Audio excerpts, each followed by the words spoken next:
Paz e graça a todos! Estamos começando mais um vídeo aqui no canal Compromisso com a Verdade e no debate de hoje falaremos do seguinte tema: a igreja vai ou não passar pela grande tribulação? Neste debate ouviremos a opinião do pastor Carlos Vailate, que acredita que a igreja passará pela grande tribulação e será arrebatada depois, no final da grande tribulação. No contraponto, ouviremos também a opinião defendida pelo pastor Elias Soares de Moraes, que defende que a igreja será arrebatada antes da grande tribulação, ou seja, a igreja não passará pela grande tribulação. E antes de irmos para o debate, você que tem interesse em conhecer os originais das escrituras, como o hebraico bíblico, de forma fácil e prática de compreensão, clique no primeiro link da descrição para conhecer o curso e invista no seu ministério. Não esqueça de deixar nos comentários qual opinião você acredita, se você acredita no pós-tribulacionismo ou no pré-tribulacionismo. Então, sem mais enrolação, vamos para o debate. Vailate, vamos começar contigo, aí depois no segundo bloco a gente começa com o Elias, para a gente poder dividir aqui as falas. Como é que o irmão responde a nossa pergunta? A igreja passará ou não pela grande tribulação? Ok. Eu diria agora de uma forma introdutória que entendo que a igreja passará pela grande tribulação por 4 razões principais ou centrais. A primeira destas razões eu denominaria de razão bíblica. A meu ver, Zeca e telespectadores, existem vários textos bíblicos que, na minha concepção, dão a entender que a igreja passará pela grande tribulação. Tais como Mateus 24, 2 Tessalonicenses capítulo 2, versículos 1 a 8, Apocalipse 7, 14, entre outros tantos textos. Mas cabe aqui, portanto, a partir dessa fala, fazer uma breve ressalva que é a seguinte: para um pós-tribulacionista, ele não entende que a igreja passe pela grande tribulação porque ele seja masoquista, porque ele queira sofrer ou algo do gênero, mas porque ele entende que não há evidência bíblica para a igreja ser removida da terra antes da grande tribulação. Uma segunda razão, Zeca, eu denominaria de histórica. A igreja cristã, nos seus primeiros séculos, no período dos chamados pais da igreja, um período que vai mais ou menos do ano 100 até 650 ou 750, os patrólogos ou estudiosos de patrística, eles divergem um pouco entre si, para variar, quanto a esta datação. Mas a igreja cristã, nos seus primeiros séculos, ela defende majoritariamente, esse dado é sobejamente conhecido, alguma forma de tribulacionismo, porque os pais da igreja eles eram, de forma geral, pré-milenistas. O que significa que alguma forma de pós-tribulacionismo era, para aqueles cristãos do passado, a perspectiva escatológica que mais se aproximava da Bíblia. E nós temos vários expoentes desse contexto, entre obras e teólogos, pastores e pensadores, que defendem isso. Apenas uma brevíssima amostra incluiria a Didaquê, a Epístola de Barnabé, o Pastor de Hermas, Justino Mártir, Irineu de Lyon, Tertuliano, Lactâncio, Hipólito, entre tantos outros que defendiam algum tipo de pós-tribulacionismo. Uma terceira razão eu diria, dizer aqui que a igreja vai passar pela grande tribulação é uma razão conceitual.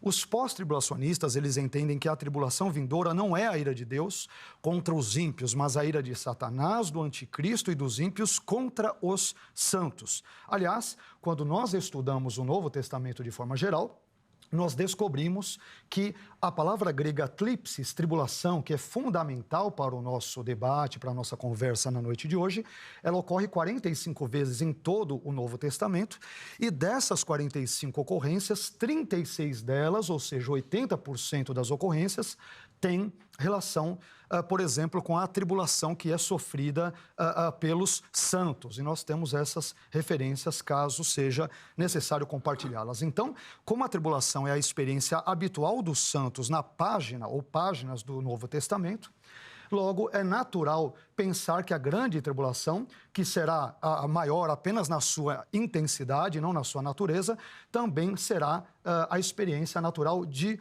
muitos cristãos no contexto futuro. E por fim, brevemente falando, Uma quarta e última razão pela qual eu creio que a igreja passará pela tribulação é a razão escatológica. Eu entendo que a verdadeira esperança do cristão não é a libertação da grande tribulação, mas sim a nossa união com o Senhor por ocasião da sua segunda vinda. Então, devido a essas 4 razões bem brevemente aqui mencionadas, é que eu entendo que a igreja, em termos amplos e gerais, passará pela grande tribulação.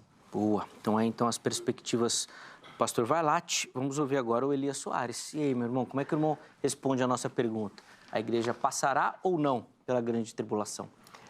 Bom, em primeiro lugar, eu acredito que a igreja não passará pela grande tribulação porque Jesus prometeu livrá-la. Prometeu livrá-la arrebatando-a para o céu. E é importante notar que na visão pré-tribulacionista, o Senhor Jesus Cristo, ele desce nas nuvens, arrebata a sua igreja. Na pré-tribulacionista, ele arrebata a sua igreja e leva para o céu. O que não ocorre, por exemplo, na visão pós-tribulacionista. Na visão pós-tribulacionista, o Senhor Jesus Cristo, ele desce, ele leva a igreja até os ares e dali dos ares retorna para a terra. Portanto, fica assim, um tanto contraditório, porque não há um momento em que a igreja vai para o céu. E essa é uma das razões de eu não ser pós-tribulacionista, porque nesta visão a igreja não vai para o céu. E uma segunda razão é porque nessa visão pré-tribulacionista, a volta de Jesus é para arrebatar a sua igreja por ocasião do arrebatamento. E aí nós temos um verbo harpazo, onde aparece no texto de 1 Tessalonicenses, capítulo 4, versículo de número 16 e 17. Ele aparece uma vez no versículo de número 17, onde Jesus, ele leva a sua igreja para o céu. E uma terceira razão é porque a grande tribulação, diferente do que expôs o nosso amigo, pastor Carlos Augusto Vailate, nós entendemos que a grande tribulação é algo atípico, sem paralelo na história da humanidade. Nunca teve e jamais haverá uma tribulação semelhante a esta. E essa tribulação desta natureza, ela é destinada exclusivamente para o povo judeu e para aqueles que, porventura, receberem a Cristo no período da grande tribulação, porque haverá uma intensa pregação no período da grande tribulação, então essas pessoas sofrerão. E uma quarta razão é que, se a igreja passar pela grande tribulação, o que faremos com as promessas de Jesus? Primeira, de nos levar para o céu, de acordo com o que está escrito em João capítulo 14, versículos 1 a 3, e depois ele também nos prometeu livrar-nos da grande tribulação, conforme está escrito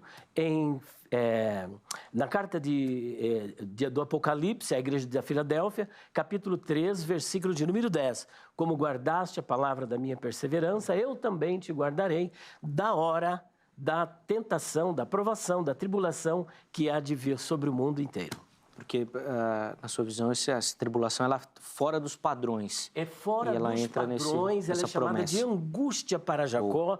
Nunca existiu uma tribulação como essa. Então, por exemplo, comparar essa tribulação com o que sofreram os mártires, ou com o que aconteceu, por exemplo, no Holocausto judaico, é totalmente... Jesus diz que não tem paralelo. E essa tribulação, ela é escatológica. Não é algo que ocorreu no decorrer da história. É algo que será marcado na história como sem precedentes, sem paralelo.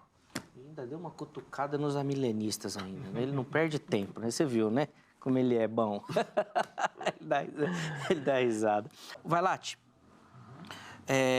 eu tentei anotar aqui todas as informações que vocês colocaram, então eu vou começar com o irmão, pedindo para o irmão fazer algumas observações em cima da fala do pastor Elias, depois a gente inverte, o Elias coloca algumas questões também em cima dos pontos que o irmão levantou. Mas eu fiquei muito intrigado com essa primeira observação do Elias, dizer que, no seu ponto de vista, a igreja não vai para o céu. Para onde que vai a igreja, Vailate, no seu pensamento? Eu fiquei intrigado com isso. Olha, essa é uma ótima perspectiva, é interessante, a pergunta é bem interessante e bem pertinente. Quando nós olhamos e vamos para a Bíblia, Zeca, nós descobrimos que a perspectiva bíblica é que a igreja passará a eternidade nos novos céus e nova terra, no caso, a eternidade na terra. Para desdobrar isso, eu não vou ser aqui, senão eu tomaria muito tempo, porque tem muito assunto, envolveria vários textos. Eu vou tentar pegar um texto, digamos que mais certeiro quanto a isso, porque existem diversos textos. Um texto importante, e uma das principais razões pelas quais eu creio que a eternidade se dará, por exemplo, na terra e não no céu, porque o céu não é um lugar de habitação permanente, eterna para os santos.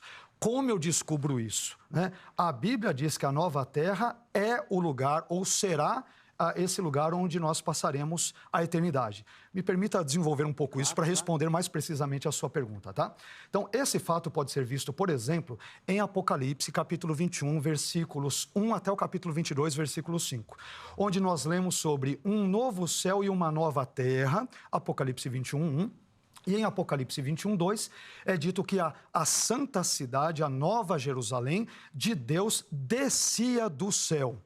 E Apocalipse 21, 10 repete quase que as mesmas palavras, dizendo que a grande cidade, a santa de Jerusalém, de Deus, descia do céu. Ora, a pergunta que nós pós-tribulacionistas fazemos, e que é sugerida pelo texto, é a seguinte: a nova Jerusalém desce do céu para onde? Para a terra, é evidente, é claro. Mas o texto bíblico não para por aí. Apocalipse capítulo 21, versículo 3, diz o seguinte a respeito da nova Jerusalém que desceu do céu. O texto diz: eis aqui, ou seja, nessa nova Jerusalém que desceu do céu à terra, eis aqui o tabernáculo de Deus com os homens, pois com eles habitará. Na sequência do texto, esse lugar onde Deus habitará com os homens, ele é identificado como tendo praça, Apocalipse 21, 21 e 22, 2, rio, Apocalipse 22, 1 e a árvore da vida, Apocalipse 22, 2. Nós devemos nos lembrar aqui que no Antigo Testamento a árvore da vida, ela ficava localizada na terra, isto é, no Éden e não no céu, conforme Gênesis 2:9, Gênesis capítulo 3, versículos 22 e 24. Por fim, em Apocalipse 22:3, é dito que nela, isto é, na praça da Nova Jerusalém, que desceu do céu, está na terra, está o trono de Deus e do Cordeiro. E a conclusão do texto de Apocalipse 22:5 diz que os servos de Deus e do Cordeiro, olha lá, reinarão para todo o sempre. Eis tus aionas ton aionon. Aliás, o final de Apocalipse 22:5 concorda com o texto de Apocalipse 5:10, que vai dizer que os servos de Deus reinarão com ele. E aí, permita-me citar George Ladd, onde ele vai dizer o seguinte: por toda a Bíblia, o destino final do povo de Deus é terreno. O pensamento dualista, tipicamente grego, dividia o universo em dois domínios, o terreno ou transitório e o mundo espiritual eterno. A salvação consistia em a alma voar da esfera transitória e efêmera para o domínio da realidade eterna. E o Ladd conclui dizendo o seguinte: o pensamento bíblico, no entanto, sempre coloca o homem em uma terra redimida, não num domínio celestial longe da existência terrena. Então, essa perspectiva de que a Terra, né, a chamada teoria da evacuação, a Terra será evacuada e o pecado e o diabo darão a última palavra aqui neste mundo. Deus, coitadinho, vamos dizer, ele vai ter toda a sua criação destruída, ele vai ter que criar, fazer tudo de novo, porque o diabo foi tão poderoso, o pecado tão poderoso que acabou com toda a criação. Não, Deus não quer salvar apenas a nossa alma em termos bíblicos, ele quer também redimir toda a sua criação. E é por isso que João, na esteira do pensamento isaiânico, quando Isaías vai dizer sobre os novos céus e nova terra, pena que nós não temos agora tempo para isso, mas talvez num segundo momento eu discorra, então eu descubro que biblicamente, né, eu busquei apresentar os principais textos de forma muito breve, o futuro da igreja, dos lavados e remidos no sangue de Jesus, tendo em vista toda a argumentação bíblica apresentada, envolve os novos céus e nova terra. Então, num sentido, pós-tribulacionistas concordam com pré-tribulacionistas que a eternidade é no céu. Só que este céu, à luz das argumentações aqui colocadas, ele desce até a terra, e é ali que se instala o trono de Deus e do Cordeiro, e os seus servos reinam com ele para todo sempre, conforme lemos. Eu vou devolver a palavra, Elias, para você comentar, mas só para tirar uma dúvida, não sei se dá para ser breve na resposta, mas o texto de Isaías, ele não traz o termo hebraico lá do bará, do criar do nada? O irmão falou do redimido, só para ter essa conexão aí, vai lá, por favor. Sim, perfeito, perfeito. Se precisar se estender, também se estende, não tem jeito. Então, é que eu não quero monopolizar aqui. Para explicar isso, envolveria muito tempo, mas assim, o verbo que aparece ali, eu crio novos céus e nova terra, é o verbo bará na forma do particípio, tá? Só que há aí, eu diria que um equívoco, porque o verbo bará não é estritamente usado apenas para criar ex nihilo, do nada. Esse argumento, ele é mais filosófico do que linguístico. Nós temos exemplos no Antigo Testamento de bará sendo usado na criação, onde não ocorre no contexto ex nihilo, do nada. Então, se você pegar, por exemplo, Isaías 45, quando é dito que Deus faz a paz, ele cria o mal, eu, Senhor, faço todas estas coisas, o verbo bará na forma participial é algo que Deus está fazendo ali, não é do nada. Envolve todo um contexto de juízo. Então, eu diria que é um argumento. Claro que as pessoas não fazem isso por propósito. É um argumento muito popular, que bará é criar do nada. Isso não é defendido, não pode ser defendido linguisticamente. Agora, Isaías, eu não sei se eu posso avançar, você prefere que eu passe para o Elias? Melhor, né? Depois nós voltamos para esse texto. Pois não. Continua ensinando o bará, porque, de fato, o que o Vailate citou é muito comum. Ele é muito popular, mas é uma visão popular. Isso. Ela não é exegética e não encontra fundamento bíblico ou linguístico. É uma visão popular que nós... Claro, respeitamos os irmãos que têm essa leitura, sem nenhum problema, mas ela não resiste a um confrontamento exegético e bíblico. Muito legal, é importante a gente colocar essas questões. Tem muito termo, né? Tanto hebraico como grego, que às vezes vai surgindo e vai criando a sua interpretação popular e não necessariamente acadêmica, linguística e tudo mais. Elias, ficou claro então que a igreja não precisa ir para o céu. Esse é o argumento que já vou riscar aqui. O Vailate derrubou, já não derrubou? Olha, eu achei muito interessante o argumento do nosso amigo, o professor Carlos Vailate, e ele falou aquilo que nós também acreditamos, com algumas diferenças. Por exemplo, não há nenhum pré-milenista ou pré-tribulacionista que acredita que o céu é para toda a eternidade lá no alto. O pré-tribulacionista, ele acredita que, por ocasião da volta do Senhor Jesus, ocorrerá o arrebatamento, o verbo harpazo, que aparece ali em 1 Tessalonicenses, capítulo 4, versículo de número 17, que dá a ideia de tomar, de levar, de raptar e levar a igreja. Esse encontro se dará nos ares. Depois desse encontro nos ares, o Senhor segue com a igreja, não para a terra, como pensam os pós-tribulacionistas, mas segue para o céu, para a casa do Pai, conforme ele prometeu em João capítulo 14, versículos 1 a 3. Então, até aí, aqui será, que o céu não será permanente lá em cima, a gente concorda que haverá novo céu e nova terra. Concordamos que depois a igreja com os anjos descerá, depois da grande tribulação, para habitar o milênio e para ficar com Cristo aqui para sempre. Até aí, tudo bem. A Nova Jerusalém, ela desce do céu? Desce. Eu também concordo, não há nenhuma divergência entre o nosso pensamento. Só a questão é simplesmente cronológica, que nós acreditamos que a Nova Jerusalém descerá, mas depois da grande tribulação. Só que, enquanto ela não desce, a igreja está lá no paraíso juntamente com Deus durante um tempo e depois, sim, a Nova Jerusalém desce. Mas não por ocasião do arrebatamento da igreja. Não tem um só texto na Bíblia que comprove que a Nova Jerusalém desce por ocasião do arrebatamento da igreja. Porque o arrebatamento da igreja é um evento específico para ressuscitar os crentes, para transformar os vivos e depois levá-los até os ares para que eles possam estar com o Senhor para sempre. Agora, nós temos uma divergência quando ele cita, por exemplo, o teólogo George Eldon Ladd, né, que, diga-se de passagem, é um dispensacionalista. Né? Ele é um dispensacionalista. Só que ele, desculpa aqui a expressão chula, ele pisa na bola um pouquinho, porque ele diz que o céu não é lugar para corpos glorificados. Aí veja a contradição. Se o céu, ele diz na obra dele, numa obra, ele diz ali, Anthony Hoekman, que fala sobre a visão amilenista, então ele faz citação de a Bíblia e o Futuro, ele faz citação de George Ondoled, faz de Robert Gundry e de outros pós-tribulacionistas eminentes dentro do pensamento pós-tribulacionista. Então ele diz que o céu não é lugar de corpos glorificados, mas a terra. Ora, se o céu não é lugar de corpos glorificados e o céu virá para a terra, então ninguém vai para o céu, porque olha bem a contradição. Agora, se o céu não é lugar de corpos glorificados, a pergunta que fica é a seguinte: o que Enoque e Elias foram fazer com corpos glorificados? Porque eles subiram para lá com corpos glorificados? Por quê? 1 Coríntios capítulo 15, versículo 50, o apóstolo Paulo, inspirado pelo Espírito Santo, diz que carne e sangue não podem herdar o reino de Deus. São duas realidades antagônicas.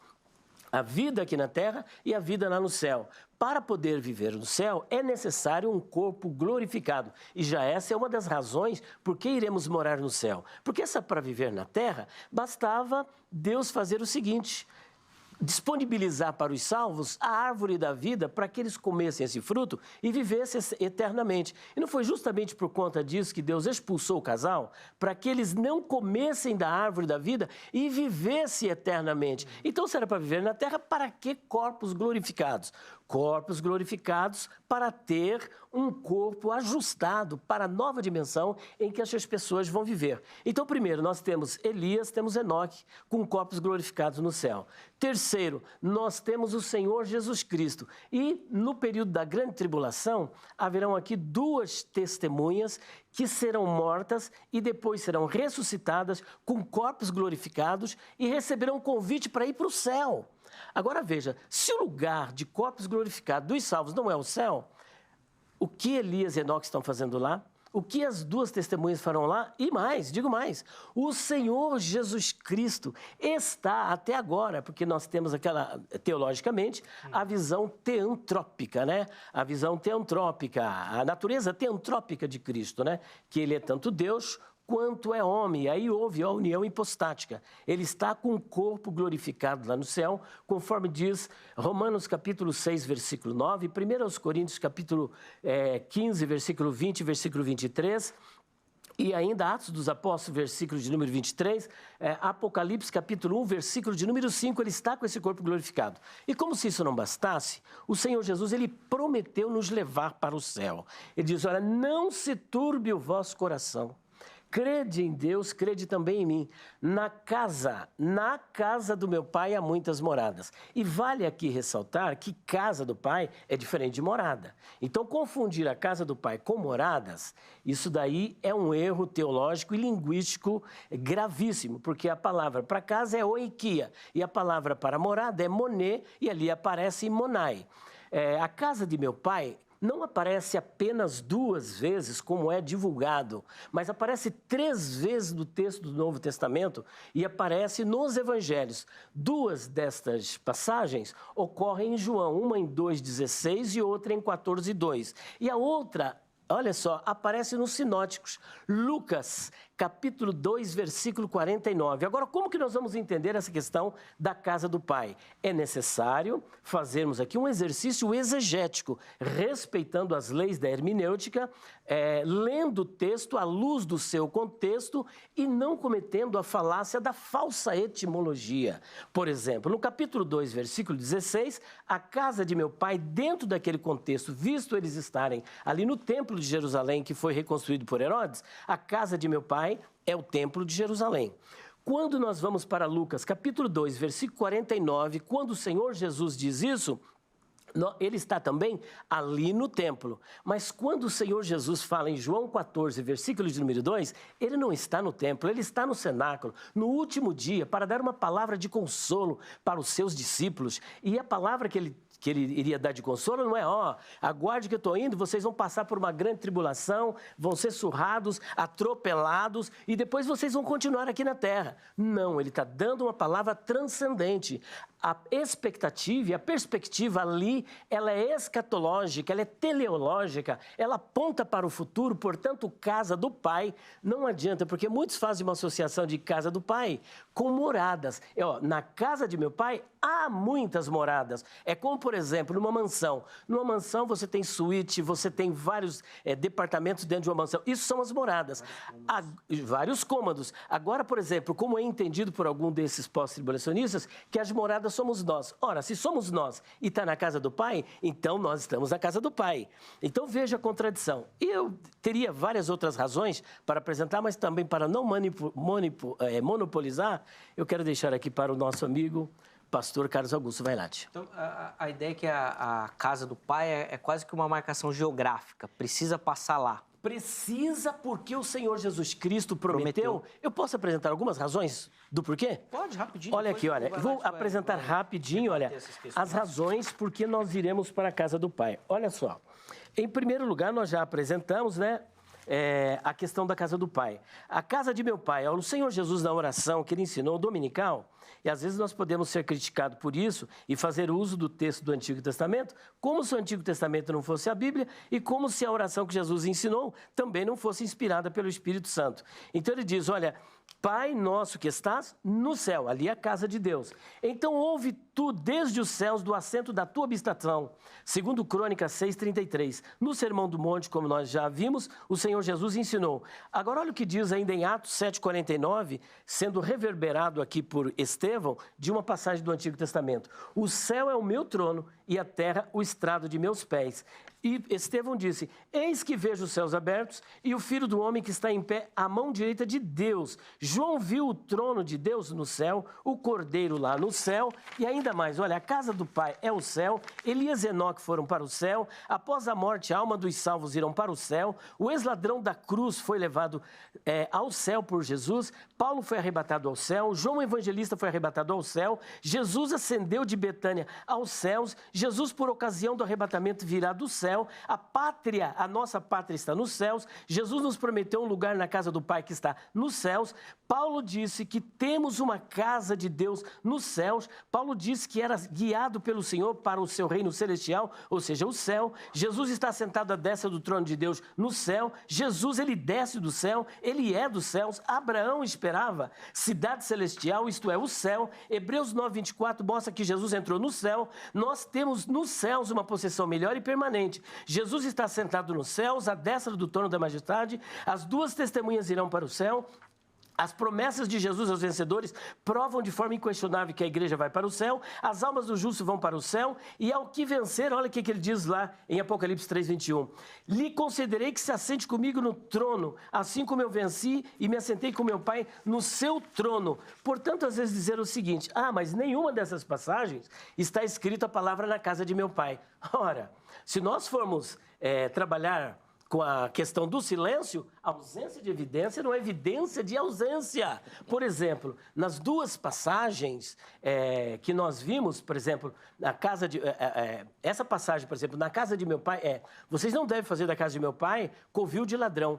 É interessante que esta passagem de João 2,16 não fica apenas em João 2,16. Aparece em Mateus, aparece em Lucas e aparece também em Marcos. Só que em nenhuma dessas passagens está escrito a casa do Pai. Ora, por não estar escrito a casa do Pai, significa que o templo, então, não é um lugar onde se invoca a Deus? Então, esse é um grande problema de engessarmos o significado de uma palavra e darmos o mesmo significado em todos os textos. Vailate, assim, se não for teológico e bíblico, o argumento do Elias, pelo menos, toca no coração, né? Você vai falar assim, poxa, então não vou para o céu, eu quero ir pro céu também. Ele é emotivo. Eu quero ir para o céu. Eu quero ouvir os seus argumentos também para ver se a gente vai mudar. Porque, a princípio, eu também estou querendo ir para o céu também. Viu? Mas muito obrigado, bem-vindo. Pai aí, viu? Bem-vindo para o pré-tribulacionismo. Tá vendo? Pronto, vamos lá, vai lá. Em nenhum momento nós negamos aí o fato de que existem pessoas no céu ou que vão para o céu. Mas como eu penso ter deixado muito claro na minha fala anterior, de acordo com Apocalipse, capítulo 21, a partir do versículo 1 até 22:5, a eternidade, biblicamente, dos santos, dos servos de Deus, da igreja, é na terra. Na Jerusalém que desce do céu, a terra, e eu dei todos os argumentos e não vou repeti-los. Eu acho que isso já ficou muito claro. Agora eu quero me deter na argumentação do Elias, de João, capítulo 14, versículos 1 a 13. Um texto frequentemente usado pelos pré-tribulacionistas para dar a entender, né, supondo que a igreja ficará a eternidade no céu. Então, primeiro, o texto de João 14, ele dirá que as pessoas estarão com Cristo. Não é dito que eles ficarão ali no céu, que ficarão 7 anos, depois voltarão, que isto se dará na eternidade. Nada disso é dito no texto e no seu contexto. Mas eu entendo que uma boa exegese, ela deve se preocupar em seguir basicamente 2 premissas essenciais. Primeira, o uso que um tradutor bíblico, um autor bíblico, melhor dizendo, ele fez de uma determinada palavra ou expressão no seu livro. E segundo, o uso que outros autores bíblicos fizeram desta palavra ou expressão em seus livros. Senão nós perdemos o controle da exegese, né? As palavras, elas possuem significados.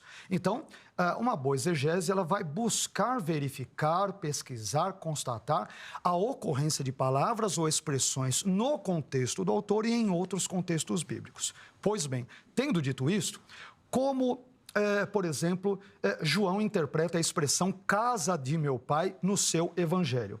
A expressão casa de meu pai, como Elias colocou, ela somente ocorre 2 vezes em João 2,16 e João 14,2, que é o objeto do um dos objetos da nossa conversa, né? Então, em João 2,16, casa de meu pai se refere ao templo de Jerusalém, e nesse mesmo contexto, em João 2,19 a 22, Jesus reinterpreta a casa de meu pai, que é o templo, como uma referência metafórica a ele mesmo, especialmente no contexto da sua morte e ressurreição. Isso está lá em João capítulo 2, versículos 19 a 22. Por fim, em João 14,2, João vai empregar novamente a expressão casa de meu pai, mas em nenhum momento ele dá a natureza do seu significado. Então, dizer que é o céu, é sinônimo de céu, é mera inferência e mera conjectura. De qualquer forma, o emprego que João faz da expressão casa de meu pai no seu evangelho, em momento algum indica que casa do meu pai seja uma referência ao céu. Ok, mas vamos sair de João. Como que o Novo Testamento interpreta a expressão casa de meu pai, que só vai ocorrer uma outra vez em Lucas 16, 27, a expressão toda casa de meu pai, né? No contexto da parábola do rico e Lázaro, onde lá ela se aplica à família do rico. Então, família do rico. Agora, outra pergunta importante. Como outros livros bíblicos interpretam a expressão casa de meu pai? Perceba que eu comecei com João, que é o texto foco, ampliei para o Novo Testamento, estou ampliando para toda a Bíblia, para fazer uma exegese minimamente adequada. O Antigo Testamento, ele emprega a expressão hebraica betavi, casa do meu pai, cerca de 20 vezes em suas páginas, conforme o texto hebraico de tradição massorética, onde essa expressão, Zeca e telespectadores, significa sempre, eu disse, sempre família de alguém. Ou uma família mais próxima, uma família remota, não há nenhum tipo de proximidade, nem remota de relação entre casa de meu pai e céu. Isso eu estou dando um dado, uma constatação bíblica. Então, por exemplo, a expressão hebraica betavi, casa de meu pai, é empregada 7 vezes em Gênesis, 1 vez em Josué, 3 vezes em Juízes, 2 vezes em 1 Samuel, 3 vezes em 2 Samuel, 1 vez em 1 Reis, 2 vezes em 1 Crônicas e 1 vez em Neemias. E em nenhuma dessas ocorrências a expressão casa de meu pai se refere ao céu, tá? Então, como que eu chego, portanto, à ideia de que casa de meu pai é o céu? É uma inferência. Tá? É uma inferência. Lembrando que há lugar para inferência e conjectura na teologia bíblica, nem sempre os dados estão plenos, redondinhos, bonitinhos e explícitos como gostaríamos que estivessem e assim por diante. Mas dizer que casa de meu pai seja uma referência ao céu não pode ser comprovado exegeticamente. É impossível de comprovar casa de meu pai sendo uma referência ao céu. Mas, além disso, nós temos outras interpretações interessantes de vários estudiosos, de vários teólogos que vão, digamos que, trabalhar outras perspectivas que vão muito além dessa percepção normalmente pré-tribulacionista. Mas nós devemos ser justos e dizer, juntamente com o teólogo Raymond Brown, que estes 2 versículos de João 14, versículos 2 e 3, eles são extraordinariamente difíceis de serem interpretados. Então, aqui nós temos que ser honestos intelectualmente. Agora, dizer claramente que se refere ao céu é impossível. A casa de meu pai, não dá para provar isso biblicamente, tá? Então, não é o que eu acho, eu estou afirmando. Sim. É impossível de ser provado biblicamente. Agora, olha o que Agostinho diz sobre esse texto, só para a gente dar um breve apanhado, para não ficar com aquela sensação, não, todo mundo pensa que casa de meu pai seja uma referência ali ao céu. Não, muitos importantes, gabaritados, respeitados teólogos, não que aqueles pré-tribulacionistas não sejam, é evidente, nós falamos aqui respeitosamente, mas o que eles dizem. Então, Agostinho, por exemplo, ele vai dizer que o Senhor prepara as mansões, interpretando o texto de João 14, 1 a 3, né? O Senhor prepara as mansões, preparando moradores para elas. A casa de meu pai é o templo santo de Deus, que são vocês. Craig Keener. Detalhe, Craig Keener é pentecostal e é pós-tribulacionista, assim como o Gordon Fee, que é de uma vertente carismática pentecostal e é pós-tribulacionista. Eu só estou dando essa informação, inclusive para os telespectadores saberem que existem muitos bons autores, teólogos, digamos, de linha pentecostal e carismática que se identificam com o pós-tribulacionismo. Então, Craig Keener e Gordon Fee, por exemplo, são 2 deles. Craig Keener vai dizer o seguinte: não há nada que leve a acreditar que ele, Jesus, esteja falando aqui, em João 14, sobre o céu. O que significa a casa do Pai? Significa na presença do Pai. Né? Não necessariamente com uma conotação celestial. Aí temos outra autora chamada Mary Collow, que vai dizer: na casa do meu pai há muitas moradas. Esta declaração inicia o rico e evocativo tema da mútua imanência divina, né, joanina, melhor dizendo, entre o pai e o filho e Jesus e os crentes, através do dom da habitação do Paráclito. Então, em João 14, o verbo meno é residir, habitar, permanecer e assim por diante, ele vai ocorrer em alguns versículos para descrever a atividade de Deus. Então, versículo 10, tudo de João 14, o Pai habita em Jesus. Versículo 17, o Paráclito, isto é, o Espírito Santo, agora habita com os crentes e no futuro estará neles. Versículo 23, o Pai e Jesus farão sua morada com os crentes. E o versículo 25, Jesus habita com os discípulos. Então, João, ele faz uma série de trocadilhos entre o substantivo grego moné, que é típico de João, e o verbo meno, para falar sobre essa interhabitação entre Deus Pai, Deus Filho, Jesus, Espírito Santo e os crentes. Esta é a percepção teológica e exegética do contexto imediato de João. Né? E aí, essa autora que eu citei agora, Mary Collow, ela vai dizer: o templo que uma vez foi concebido como a morada divina, isto é, a casa do meu pai em João 2,16, é agora, em João 14, reimaginado, pois no futuro a morada de Deus será a comunidade cristã. E aí, Robert Gundry vai dizer isso, mas eu vou pular alguns trechos para, enfim. Ralph Corner, ele vai dizer: João usa a terminologia do templo metaforicamente acerca de todos os seguidores de Cristo. João 14:2, casa de meu pai. E nesse contexto, a frase casa de meu pai não precisa se referir ao céu. Perfeito. Exegeticamente, a casa de meu pai, não há um único versículo que sugira esse tipo de relação. E você tem outros estudiosos, né? Como, por exemplo, John Davis, que vai dizer: o que significa na casa de meu pai? Embora geralmente se suponha que se refira ao céu, a Bíblia nunca vai usar a casa, leia a palavra casa, casa do meu pai, para descrever o céu. Nunca usa isso, nunca usa. Ele, Jesus, está indicando que, a partir de agora, o templo deve ser encontrado em outro lugar, no próprio Jesus, a partir da leitura de João 2, versículos 19 a 22, onde Jesus reinterpreta a expressão casa de meu pai. Em seu corpo, ou seja, no próprio Jesus, em seu corpo que seria destruído e ressuscitado após 3 dias, conforme João 2,19. Então, Jesus é a realidade, segundo John Davis, para a qual o santuário terrestre apontava, a verdadeira presença de Deus no meio do seu povo, possível somente através do seu sacrifício. Então, obviamente, teríamos outras colocações, sim, mas exegeticamente, biblicamente, como eu busquei, obviamente, de forma muito breve, a expressão casa de meu pai nas suas ocorrências, 2 de João, com a reinterpretação de Jesus em João 2, 19 a 22. Na citação de Lucas 16 e nas 20 ocorrências do texto hebraico de tradição massorética, nunca, de forma alguma, permitem ser interpretadas ou são associadas com o céu. É uma inferência possível, mas eu diria que é desprovida de fundamentação exegética e bíblica. Acho que fica evidente na explicação do pastor Vailate que isso não fazia parte do pensamento judaico.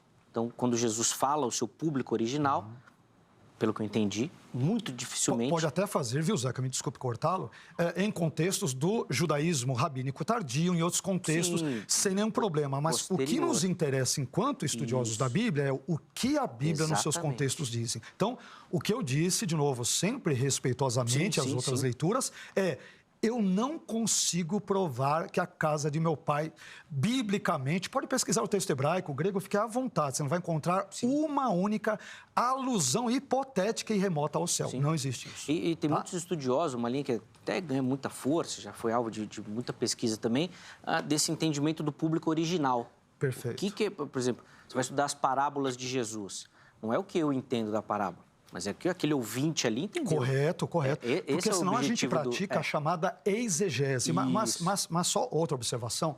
Eu digo às vezes para os meus alunos o seguinte, num certo sentido, eu vou usar algo aqui que talvez, em geral, muitos cristãos não saibam. Às vezes a gente usa o termo exegese, a preposição ex, para dentro, no sentido de que você está impondo um sentido alheio sobre o texto. Num certo sentido, que fique bem claro a minha palavra para não ser descontextualizada, num sentido, todos nós praticamos exegese. Por quê? Nenhum de nós é livre de pressupostos, de lentes, de perspectivas que previamente abraçamos, de modo que quando lemos o texto bíblico, quer pré, quer pós-tribulacionistas, não somos neutros. Então, nós não fazemos uma exegese pura. Não, eu vou ver só o que a Bíblia diz, como às vezes alguns costumam dizer. E a sua opinião fica para depois. Isso é o cúmulo da ingenuidade, porque ninguém lê a Bíblia de forma neutra e pura. Nós temos compromissos com perspectivas teológicas, exegéticas, gramaticais, culturais. O Elias tem, eu tenho, o irmão tem, os telespectadores têm. Então, neste sentido, um dos grandes desafios, Zeca, para nós que amamos a Deus e a sua palavra, eu tenho certeza que o irmão ama, o Elias ama, os telespectadores que vejam só, amam, mas entendermos que nós, às vezes, ou para não dizer em geral, praticamos a exegese. Nós não vamos para o texto bíblico neutro. Nós falamos muito do sola escritura, mas eu perguntaria, sola escritura segundo a denominação e credo teológico de quem? Pentecostal, reformado, carismático, pré, pós, luterano, calvinista, arminiano, segundo as lentes de quem? Sem dúvida. Então é importante para os telespectadores não serem ingênuos. Não, aqui é o que só a Bíblia diz e eu estou dizendo tudo de forma neutra. As coisas não são bem assim. Seria ter um olhar muito romântico. Exatamente, né? Utópico. Ingênuo, muito ingênuo. Total. Né? Mas eu quis amarrar esse conceito. Eu imagino que o Elias vai até vai falar outra coisa, mas nem respondeu o que eu vou perguntar, porque ele tem muita coisa para comentar. Mas eu vou puxar por aí, Elias. Aí você põe no meio das suas explicações. Porque um dos argumentos que o Vailate apresentou logo no início era da crença dos pais da igreja, que a gente vai imaginar que é uma geração mais próxima do discurso dos apóstolos e de Jesus. Bom, se eles tinham essa crença, se eles acreditavam no pós-tribulacionismo, tinham essa imaginação, tinham essa ideia, melhor dizendo, não seria uma forma de refutar o seu pensamento que foi criado e introduzido depois, inclusive nesse sentido, de colocar significados nas palavras que aquele público original ou aqueles primeiros ouvintes não teriam também? Olha, eu entendo que os pais da igreja, eles devem ser respeitados porque eles deixaram um legado teológico para a igreja cristã, mas isso não significa dizer que eles tinham uma teologia perfeita, porque esses mesmos pais da igreja apresentaram conceitos contraditórios e não podemos perder de vista que a revelação é progressiva. Se nós fôssemos tomar... E um terceiro ponto é que os pais da igreja não são a Bíblia, eles são apenas os pais da igreja e, como bem colocou o professor Carlos Augusto Vailate, nós temos óculos, né? E, de repente, esses óculos podem estar embaçados, podem não refletir a verdade bíblica. Então, muito daquilo que eles produziram também pode não refletir a verdade bíblica. E eu vou além, não vou nem para os pais da igreja, eu vou para os apóstolos. Olha aqui, o que eu vou dizer aqui é bastante curioso. Eu não sei se a maioria dos nossos telespectadores sabem, mas os discípulos nem sequer aguardavam a ressurreição de Jesus. Os discípulos nem sequer sabiam a respeito de escatologia com precisão. Por exemplo, naquele evento da transfiguração, quando os discípulos descem, Jesus disse: a ninguém conteis a visão. Logo no versículo 10, eles tomam a palavra dizendo o seguinte: Senhor, por que dizem os escribas que é necessário que Elias venha primeiro? Olha, veja bem, andando com Jesus, o Senhor dos céus, e eles tinham uma visão de que Elias voltaria. E na teologia judaica, vale que ressaltar, a volta do Mashiach, que eles têm aí uma discrepância entre nós e eles, será precedida pela vinda de Elias, na visão judaica. E quando Elias voltar, ele tocará o shofar e os mortos serão ressuscitados. E o Mashiach aparecerá. Só que esse Mashiach, ele não é Deus. Os discípulos, andando com Jesus, cultivavam esta visão dos escribas.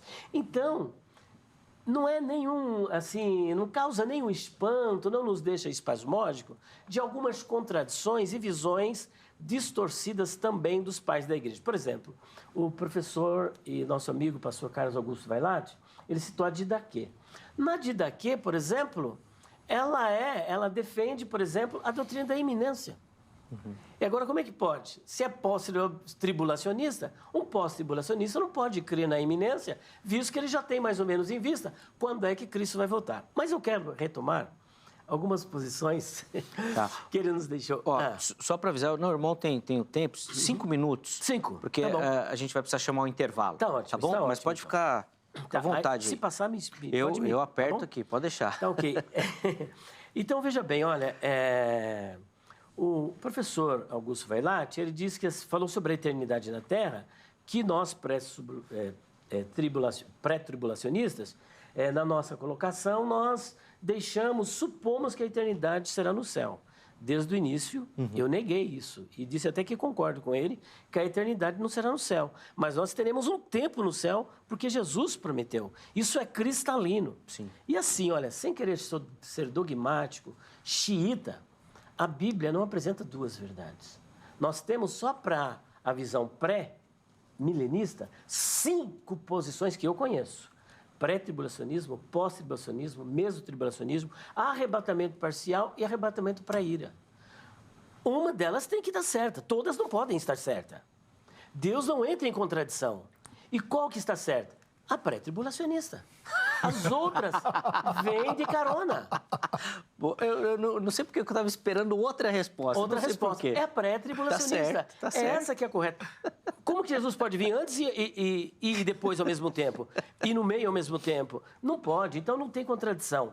E o que estou apresentando é bíblico, sem desrespeito aos grandes teólogos citados aqui, sem desrespeito aos pais da igreja que nós respeitamos, e nós usamos o método paulino. Examine tudo e retenha o que for bom. Não abrace tudo, não, porque você pode embarcar numa arca errada e acabar se afundando no dilúvio. Então, veja bem, outra coisa, o livro de João está em concordância, ele precisa estar em concordância com toda a Bíblia. Né? Então, eu não posso, por exemplo, pensar um texto e isolar, porque a própria regra da hermenêutica diz o seguinte, que nós devemos usar dos paralelos de palavras, paralelos de passagens e paralelos do ensino gerais. Quando nós temos um texto como esse, que traz dúvidas, o que a Bíblia toda diz? A Bíblia me orienta que nós vamos para o céu, inclusive no Evangelho segundo escreveu João. Ali nós temos alguns termos bem interessantes. Nós temos um termo que é uma expressão palin erhomai. Palin é, de novo, outra vez. E erhomai, virei.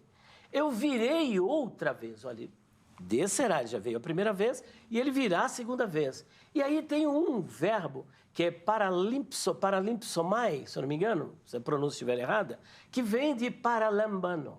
E paralambano tem 3 possíveis significados. Nós temos levar, tomar e receber. Qualquer um dos 3 que o pós-tribulacionista escolher, ele vai mandar a igreja para o céu. De qualquer forma, linkado com 1 Tessalonicenses, capítulo 4, versículo de número 17, sobre o nosso encontro em que Cristo nos recebe. Se for receber, Cristo estará nos recebendo. Se for tomar, isso aí está em concordância com o verbo grego harpazo. E é interessante que paralambano está mais para tomar, porque ele vai aparecer, por exemplo, em Mateus capítulo 24, versículos 40 a 42. Paralambano, estando 2 no campo, um será Tomado. paralambano, tomado, e o outro deixado. Estando 2 moedas no moinho, uma será tomada. Eu não estou aprovando e nem discutindo o significado, apenas a aplicação do verbo naquele texto. Então, Jesus diz que nos levaria para a casa do Pai. Perceba que, assim, com todo respeito a todos os teólogos que ele acabou de apresentar, né? Porque todos eles têm algo interessante para nos ensinar. Mas não significa que eu tenho que abraçar tudo. Mas você fica com a Bíblia. Eu fico com a Bíblia e penso alguma coisa deles. A gente aprende, está sempre Claro, sem aprendendo. dúvida. Mas perceba que eles são especulativos, uma teologia especulativa. Um diz que a casa do Pai é o corpo de Cristo. Como o corpo de Cristo? Se a igreja é o corpo de Cristo. Então a casa do Pai, nós vamos para a casa do Pai, na verdade, quem somos a casa do Pai somos nós. A casa do Pai é o novo céu e nova terra. A casa do Pai é o reino. A casa do Pai... Um minutinho, isso. A casa do Pai é Jesus. A casa do Pai é o Pai. Espera um pouquinho. Nós apresentamos vários textos mostrando que a casa do Pai, ela é transcendente, ela é teleológica, ela é escatológica, ela é para o futuro. Portanto, eles cometem um erro crasso em ficar, como diz o outro aí, né? Transitando. E depois, aqui, meu querido, a palavra casa, que é beit, em hebraico, ela deve ser analisada à luz do contexto.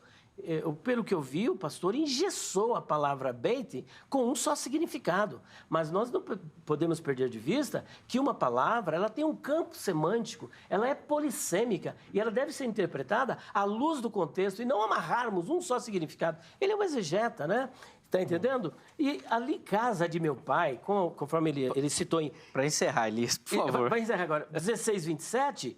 Não tem nada a ver com a casa do pai, é a casa dos pais dele, do rico. Falou, vai na casa dos meus pais, que é a casa paterna. E a casa de meu pai, o céu, é inferência? Não é inferência. As 2 testemunhas vão para o céu, Elias e Enoque já estão no céu, Jesus foi para o céu, voltará do céu e nos levará para o céu. 1 Tessalonicenses 4, 16 e 17.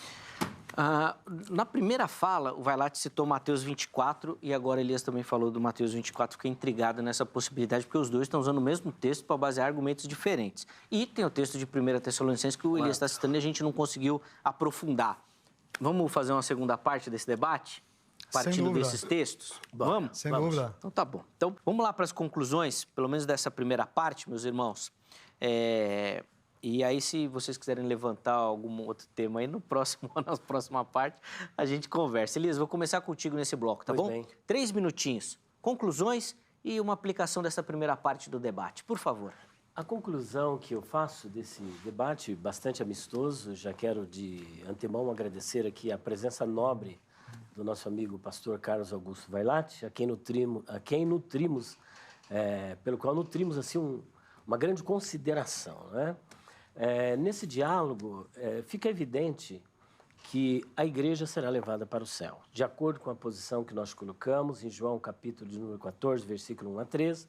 Nós destacamos que oikia é diferente de moné, no plural monai, que ali aparece, e a interpretação dos teólogos são bastante divergentes, não há um consenso entre eles, e o que nós precisamos fazer quando discutimos um texto que ele seja um tanto obscuro, é fazer ligação dele com outros textos, como nós fizemos. Então, João capítulo 14, a casa do Pai, apresentamos uma pleiade de testemunhas bíblicas de que a casa do Pai é o céu, as duas testemunhas irão para o céu, Jesus está com o corpo glorificado no céu, Elias e Enoque com o corpo glorificado também no céu. E primeiro aos Tessalonicenses, capítulo 4, versículo 16 e versículo 17, é a prova cabal, conclusiva, final, irrefragável, incontestável, indubitável de que a igreja vai para o céu, porque isso estava no coração de Jesus e era a forma dele consolar